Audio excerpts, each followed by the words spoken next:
longer to get one more final knock. Ralph needs to get rezzed here on the inside. They've got a couple of vehicles to play with, but this is not going to be enough of a position. A massive flex back out from the Falcons. They are getting spicy with it. Alpha 7 in the meantime marauding around and sweeping through the western side. They might try and push in and capitalize on this chaos.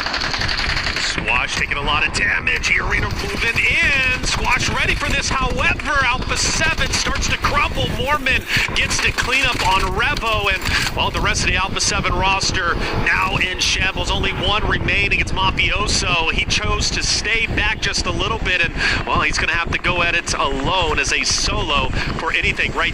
Going for placement points, maybe potentially trying to get the remaining cleanups. I mean, after all, Arena does have 2 down players. Falcons got really keen to push up towards that north side, but it means they've got 3 players in position to potentially pick up these points towards Arena. You can see these nades are starting to ring on out, and it's actually from RA who are able to close down Alpha 7 here.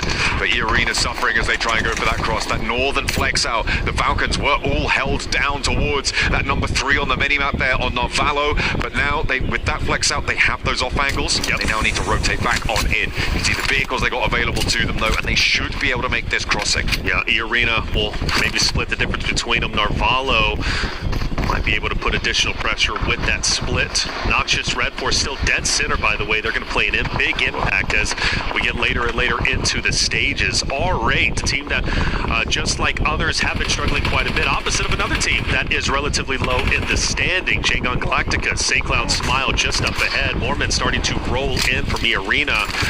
I would be very, very impressed if Mormon can even pick up one, but with this off angle on R8, I don't know. I'm thinking he can at least start to hurt R8 a little bit, which could open up the door for Young Galacticas to potentially get a clean win here. That's what they'll be looking for here. Gamax trying to push in on the southeast side in the meantime as Fireflux try and hold their own. So far, looks to be in the favor of Fireflux, but Regnum Kaya are chiming in across the way from the north side. Bulletin now down to 3 confirmed. Gamax playing with just the 1. It may not be enough to take down Fireflux, but damage has been done, and that's going to slow them down. Talking about those holds out to the west side towards Yangon Galacticos, it really does entrench them in this position a little bit longer. Fireflux staying alive a little bit longer, start to push up towards Yangon Galactica. Strax is, well, in the thick of it. Smoke out, nades starting to move in. Falcons keeping the pressure up. Just such a sensational day from Team Falcons, just on the edge of taking over first place. AXTMG are now gone, and Falcons have been hugely aggressive, and man, from one team to another, they now push up onto Kenotrop. The question is, do they know they're sitting in the weeds? They have managed to spot that first knock, right? So they know that there is a team there sort of trying to navigate the northern side with a hard north shift. It would be a very viable team to try and take out, but Falcons overcommitting here would expose them to Nongshim Red Force, who have been in this compound since the start of phase 2, almost phase 1 in fact. They have been chilling here in big ways, right? One Elim, very quiet, difficult to leave if they had to rotate away, but they have control over so much of this open ground now. Without a doubt, and not to mention playing gatekeeper to Fireflux, playing gatekeeper to Yangon Galacticus, who's going to have to move into them potentially. So I expect them to be at 5 eliminations relatively soon if they can do everything right. They're already in a very healthy spot, just 4 points away from taking over first place. R8 has been tempting this fight opposite of Falcons for quite some time. They managed to stay up. They, of course, only have 3 members, but you can do a lot of damage with 3. But you mentioned Noxium Red Force playing the gatekeepers, and well, Damar's going straight into him. Just going straight on through, trying to see if he can keep an edge, and it looks like they're going to let him play on this wall for now, but the Falcons might have something to say about that. Damar may be exposed. The rest of RA actually going to continue that push. He knows he's getting unchallenged, so they've got that western building under control. An interesting decision for Nongshim Red Force not to hold them out. They're going to give the western side of the compound to R8. Compound so critical to keep in play, especially if you get blessed by the next zone, which could very well happen. Now, you do have to consider another fight, obviously, right before your eyes. Fireflux as well as Yangon Galactica says they might cannibalize each other as soon as it happens. Now they move into Noxious Red Force and the R8 fight, so it's going to be one fight to another, and now you have to prioritize which one is more important for you to take the third party or go head-to-head.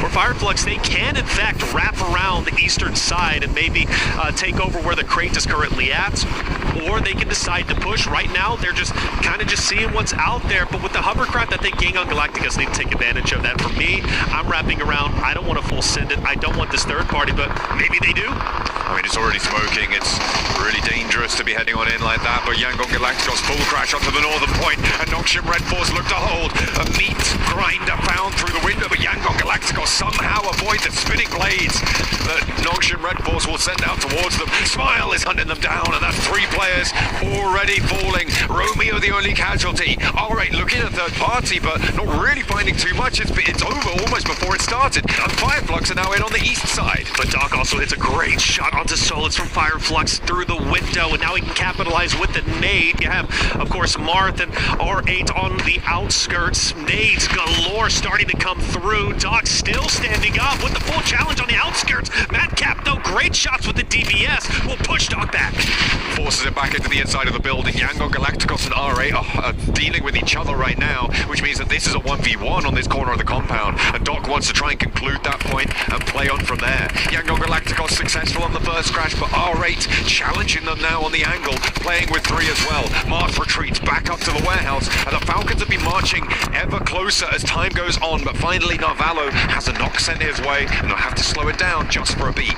Massive fan of R8 disengaging, going to the shed. That's going to give them a great foothold within this chaotic compound area. Meanwhile, for Kinetro, they are in dire straits. You already got 1 player very weak and down. You've got 2 more who's also relatively weak. You've got, of course, got a team pushing up onto your location. Nowhere to hide, nowhere to go. The only thing you can do is hit the dirt. Regnum Karya, you mentioned them underperforming. Well, look at them now. Top 8, also all 4 players alive, and pushing the issue on the remaining players at Kinetro. Silas lands an aid right on their heads there, now with 1 player left standing. They are going to try and take down Kinetrope entirely. Ooh, nearly getting that full knock, but Silas has to disengage. He is going to have to fall back to the rest of his team. Only 1 nade left, and you want to be saving that for a little bit later, especially in these open fields. They are so valuable. Without a doubt, but they also have a drop, so that's going to be big for them as well. Falcons still on the outskirts. R8 starting to tease them a bit with a couple of shots. It's going to be tough to take down R8. Obviously, Falcons keep them at bay. You still got Yangon Galacticus, who's going to be just behind you. And for Fireflux, Madcap, I believe, is down.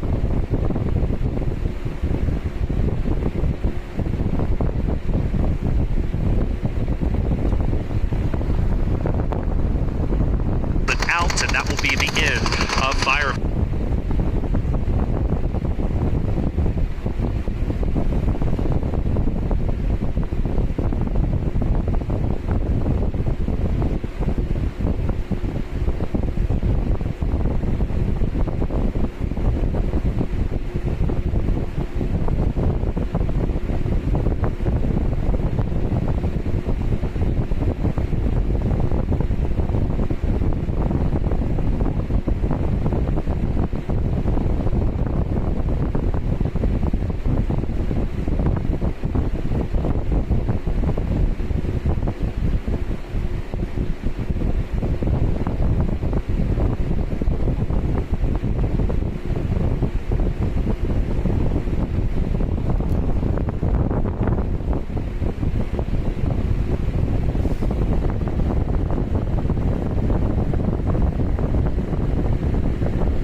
potentially be there. It's fairly nadeable, which makes it a little bit dangerous depending on what sort of utility Yangon Galacticos are going to be working with. But having that angle that controls the open courtyard to the north side of this Yangon Galacticos building would be absolutely huge. But for now, Regnum Karya going to allow themselves a little bit of time, a little bit of breathing room, get those healing ticks back up from those stims. They also don't know where this last solo player is, which means that they're probably wary as to where that off angle could be. I like where Wild is currently at. He's going to be protecting the backside, allowing his teammates to just focus on what's in front of them. You do not want to get flanked, and there is a potential, right? Yangon Galacticos can send a player down to where Wild is currently at. That would basically spell the ending of this fight.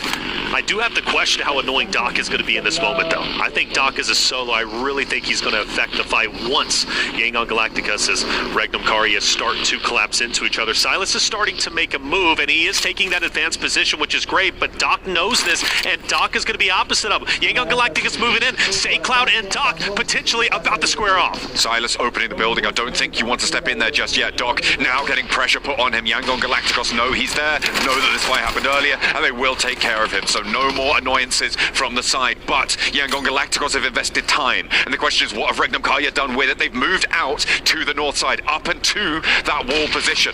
The nade over towards Silas drops short from Smile, and everybody's cooking them. How much more have they got left in the back pocket? Loxy with a long lob, doesn't quite connect, and another one sent over towards Silas. Sees the numbers even. 3 versus 3, and Wild falls next. All right, Regnum Karya now with the 3 versus 3, as you said. St. Cloud, Smile, nades are cooking. They're throwing, but are they connecting? Well, not just yet. Oh, Loxy, no, down. Loxy down. Yangon Galacticos managed to make it happen and take the win. Regnum Karya, a heroic effort, a wonderful game, but at the end, that was the ending, man. Well done, dude. I think today the games we have been phenomenal. Regnum Karya, the champion, or excuse me, Yangon Galacticos, the champions with 9 elims, huge. A brilliant result for them in the end.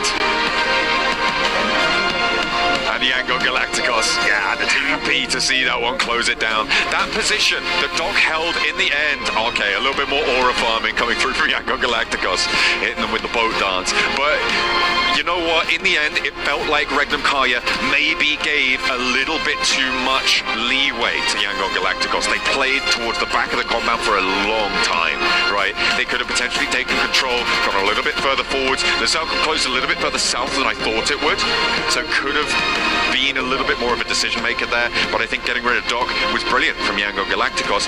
Regnum Karya allowed them to transverse, though, across that compound. They could have done more. 12 elims in a second place, however, yeah, that's going to put you up on, what, 18 points on the match, and that's a great result. Yeah, without a doubt, especially since we talked about their struggles. So a game like this, very much needed, puts them closer to that potential theoretical 70-point threshold. Regnum Karya looking so very strong. There it is. Game number 4 is done. We go to a break. When we come back, Game 5 Miramar coming your way.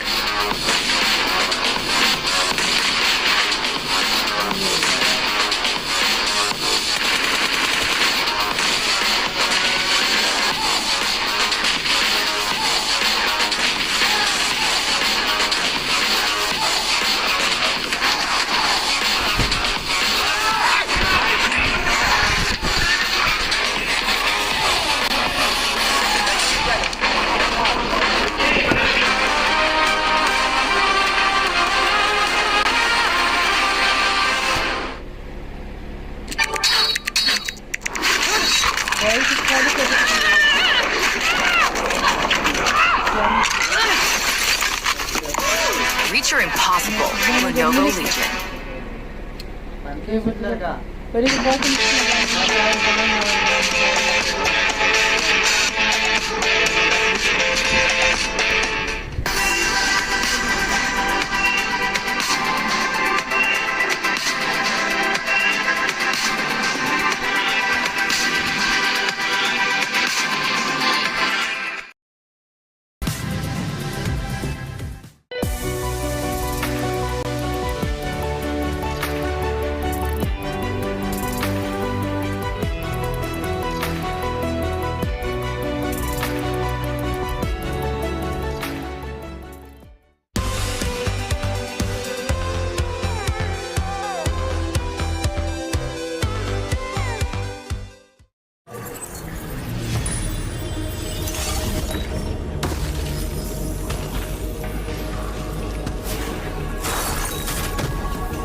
highly anticipated addition to the Mummy series outfits is here.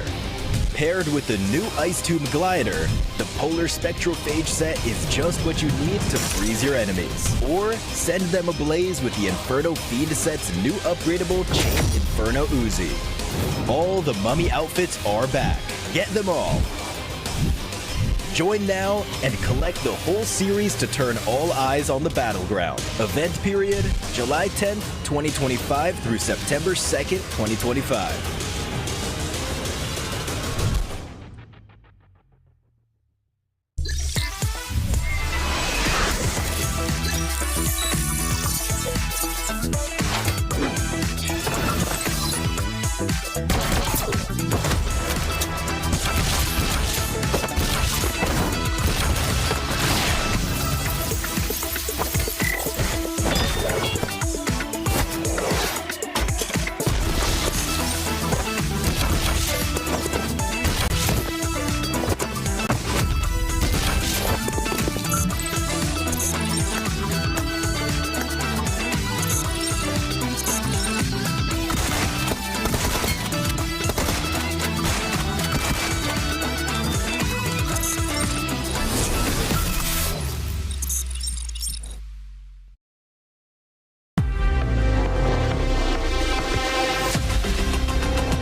Hadi oğlum. Beraber. Bir canı bunda. Tamam. Bekle oğlum, beni bekle, beni bekle. Bekliyorum. Basıyor, can basıyor mu? Yok basmıyor.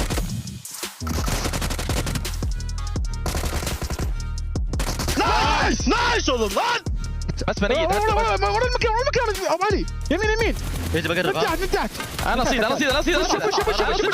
نيت وش في ذا نايس نايس وان ها بالعب ما راح يتنوك يزعلوا يجيب الزون يجيب الزون بفيد ها يجيب الزون ها انا بهدي ما بيك الرايقين خلي موت جون انا ما بيك انا ايوه خلي موت جون ولا تنوف نايس يا نايس يلا اسرع حجي كلنا هناك Yangon goes absolutely celestial here from Galacticos as they have brought the big bang at the very end and getting themselves the win here at the PMWC, at the EWC. Of course, brilliant win from them coming in for the last Erangel of the day. I've got 7 as well as Neptura to talk about this one. It's absolutely intergalactic coming in from Yangon. Just space puns. Yeah, space puns. We gotta hold space for that one for a second. Yeah, very nicely done. No, but I think they're very good. I know, that's lame. Stop it. Don't laugh at me. What I'm trying to say is... teams are very good, no, Sarah. They're all very good. 10 out of 10 but analysis. Are they all very good with those nades? Because Regnum were looking very good to actually just overtake and just storm through that compound. And Yangon went, I don't think so. We have nades. We have nades and we have a lot of them. We don't even need our weapons. It sounds like you right British accent. What's going on? Actually, the more I've talked to Neptura over this few days, she starts talking about, I don't know about that, James. I'm like, stop it. Stop making fun of me. What's going on? Really not. She sounds just like you. But Yangon, I was actually really impressed with not only just the nades, the proactiveness that they showed throughout that match. I mean, even if you rewind it earlier on, the push that they did on non-ship Red Force, that was the impressive part. Them being able to now control that, making sure that the last player for non-ship Red Force backed up. I mean, Yangon Galacticos, 19 points for that team. And Regnum Karya, the way this team was playing, Neptura, just towards the nose, sweeping everything, getting all those eliminations too. I really loved how they played this. A 1-3 split through the field, just trying to hedge all their bets against the other teams in the field. And then we were talking about the smoke road that they were doing, that blockade of smokes, not telling any team where they're going at any one time. They were like, we're not going to hint at anything. You have no idea where we're going next. And it worked very well for them. Definitely, as all these teams are getting ready to get into Miramar now as well, but we've got more to talk about, of course. That compound, that farm compound, non-ship Red Force, of course, technically early on has the lockdown on this compound, but it's a case of, do you have it too early? Because for me, Seven, it felt like the rest of the lobby knew exactly how to dismantle them. Let's break it down. Let's break it down a little bit. No, the thing is, I agree with you, but I feel like that team just fell asleep in a way because they got R8 being able to be the first team that pushed them, right?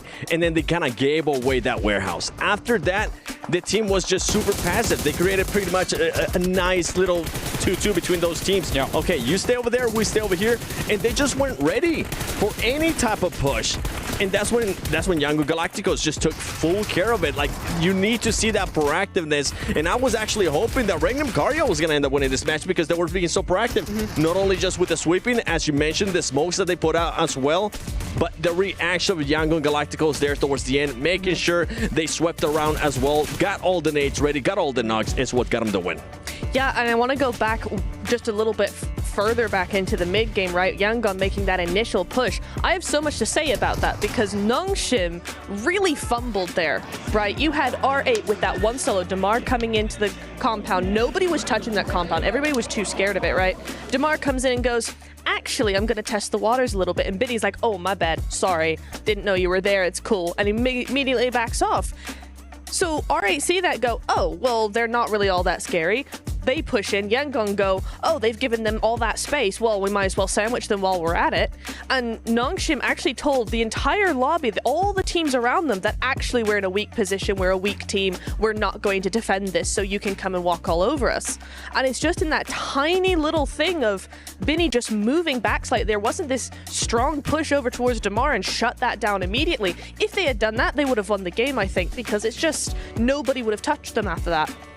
Let's take a look at head-to-head here then, brought to you by the Saudi National Bank as Team Falcons in #1 and Yangon Galacticos. A very important win for them will move them up into 8th place here, 7, as Yangon was able to wrestle away the compound from everybody else and go brr, brr. What, how did they go?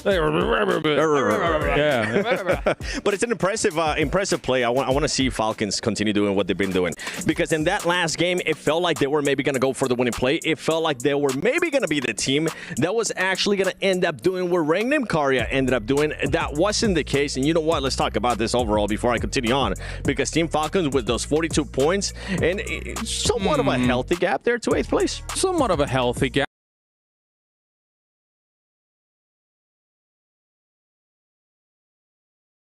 Somewhat of a healthy gap.